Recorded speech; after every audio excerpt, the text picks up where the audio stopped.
Tu ressens ce poids invisible, cette lassitude qui te suit comme une ombre. Chaque jour semble une épreuve, et le moindre détail peut déclencher une vague d'émotions. Pourquoi certains restent-ils inébranlables face aux tempêtes, alors que toi, tu te sens submergé? Le problème, ce n'est pas le monde, ni les autres, ni la malchance. C'est la manière dont tu laisses ces éléments pénétrer ton esprit. Tant que tu réagis, au lieu de contrôler, tu resteras prisonnier de cette fragilité. Marc Aurèle disait « Ce n'est pas l'événement qui te trouble, mais l'idée que tu t'en fais. » Cette idée, tu peux la changer. Il est temps d'arrêter de subir et de forger une force mentale inébranlable. Voici 10 habitudes essentielles pour transformer ta sensibilité en une armure et installer en toi une sérénité absolue. Premier, ne réagis pas immédiatement. L'émotion t'envahit et sans réfléchir, tu réagis. Puis viennent les regrets. La réaction immédiate est l'ennemi de la maîtrise. L'homme le plus puissant est celui qui est maître de lui-même. Sénèque. Avant de parler, d'agir ou de décider, impose-toi 3 respirations profondes. Demande-toi, ma réponse va-t-elle m'apporter la paix ou me plonger dans un conflit inutile? Les grands stratèges ne réagissent jamais à chaud. Celui qui maîtrise son tempo maîtrise le jeu. 2. Ne laisse personne contrôler ton humeur. Si une simple remarque peut ruiner ta journée, c'est que tu donnes trop de pouvoir aux autres. Épictète disait « Ce qui dépend de toi, c'est ton jugement. Ce qui ne dépend pas de toi, c'est l'opinion des autres. » Les paroles et actions des autres ne disent rien sur toi, mais tout sur eux. Vois leur agitation comme un phénomène extérieur qui ne t'appartient pas. Imagine que tu es une montagne face au vent, impassible. 3e, transforme chaque frustration en opportunité. Marc Aurèle disait « L'obstacle est le chemin ». Chaque difficulté est un exercice pour renforcer ta résilience.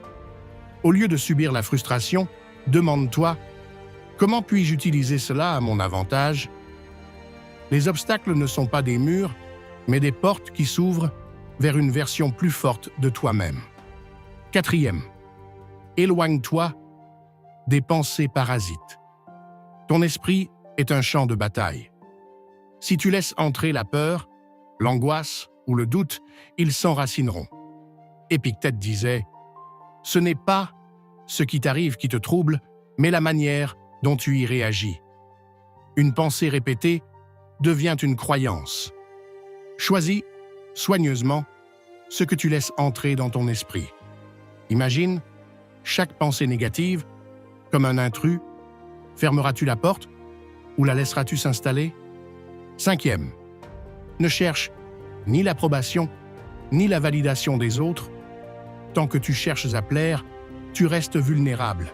Sénèque disait « Un homme libre ne veut plaire qu'à lui-même. » Les plus grands esprits n'ont jamais attendu d'être compris pour avancer.